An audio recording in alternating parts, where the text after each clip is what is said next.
channel ko po. Maraming salamat sa patuloy na panonood po sa aking video. Sa mga ina-upload ko pong video. Thank you so much po sa inyo lahat. Sana po isawag manood po sa aking video upload.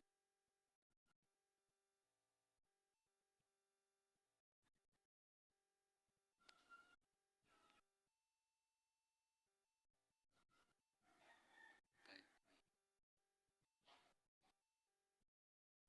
po sa Panginoon po tayo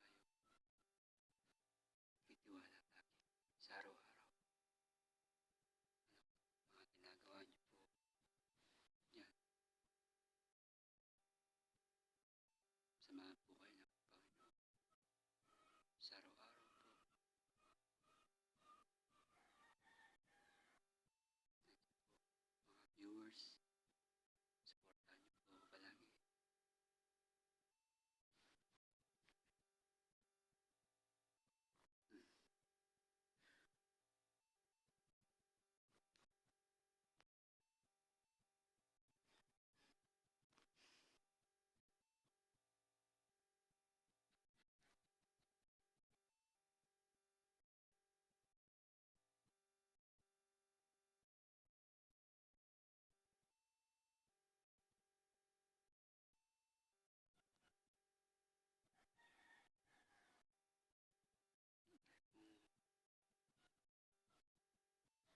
Sa Panginoon po tayo titiwala.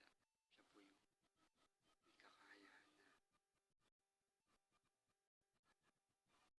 kahit na mga pagsubok nating pagdaanan, Panginoon ay nandiyan pa rin. Hindi po siya papabayaan sa atin. Basta't patuloy lang po tayo maglingkod at gumawa po ng kabutihan sa lahat, sa kapwa.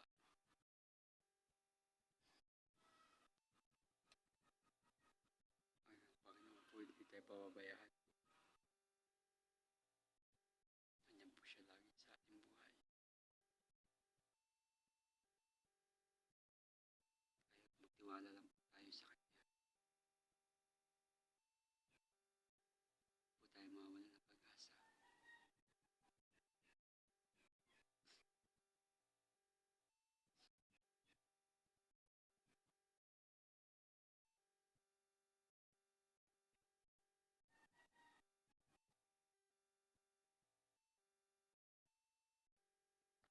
Ingatan po kayo ng Panginoon palagi sa araw-araw. Kung nagustuhan niyo po itong video ko ito, pwede po kayo mag-like, mag-share po sa aking YouTube channel po. Thank you po sa lahat po ng mga sumusuporta po sa akin. Sana wag po kayo magsawang manood sa aking mga video upload.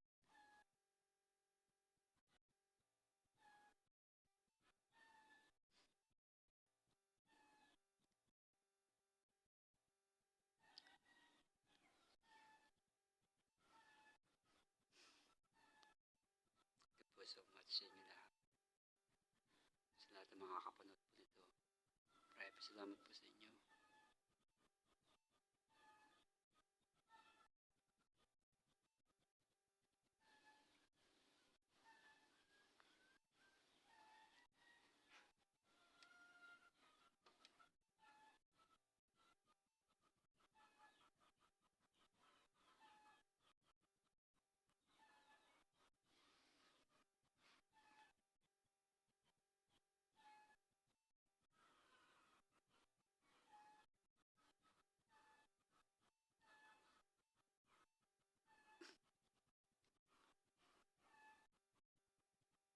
Ngayon po ay nasa bahay lang. Wala pong trabaho ngayon. Pahinga po muna.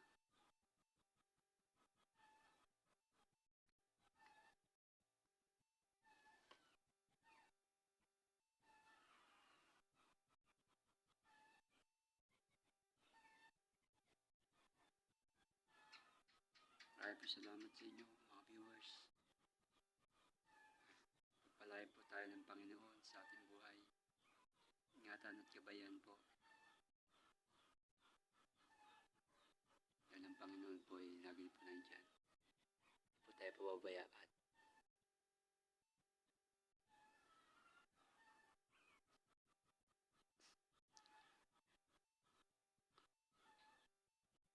Thank you so much po sa inyo lahat. Sana po nagustuhan niyo po itong video ito. Wala pa po akong maisip na content. Dahil mababa po ang views ko po. Kailangan ko pong suporta nyo. Guys, subscribe naman po itong YouTube channel ko po. Suportahan niyo po ako guys.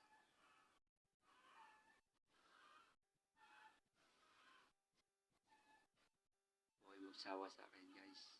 Sumuporta sa aking YouTube channel po.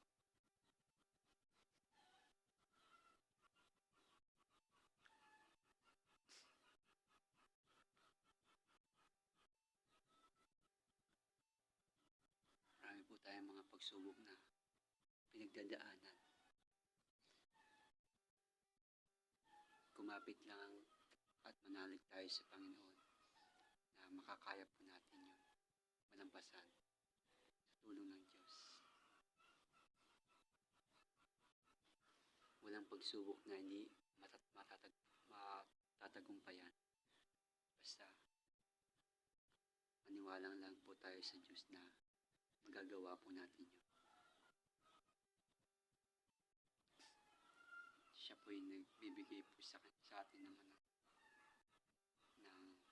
kalakasan at tibay ng loob upang harapin po yung mga pagsubok na dumarating po sa ating buhay.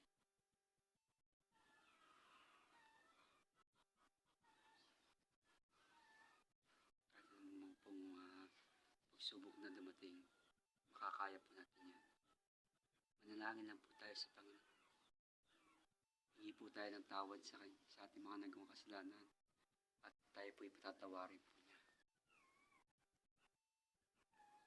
May mga taong ayaw sa liwanag. Gusto nila sa kadiliman. Gusto nila yung mali. Ayaw nila ng mabuti.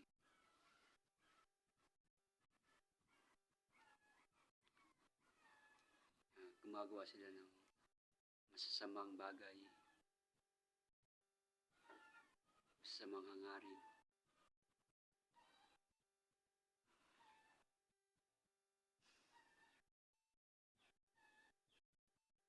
Hindi sila nagtatakot sa Diyos. Patuloy pa rin sila sa paggawa ng masama sa kapwa, pagdaraya, mga masuwayin sa magulang. Wala silang takot sa Diyos.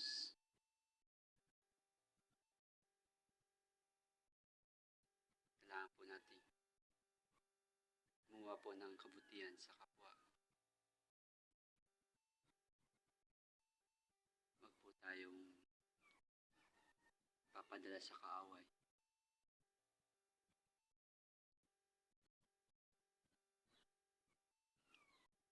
Dahil ang masama ay wala pong ginawang kabutihan, kundi manira.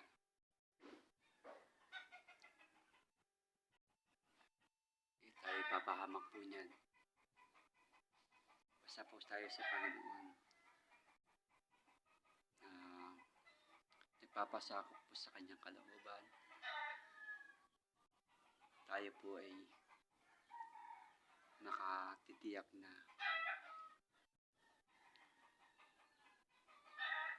maliligtas po sa anong kapahamakan na gagawin ng Diyos sa mga taong ayaw sumunod sa Kanya.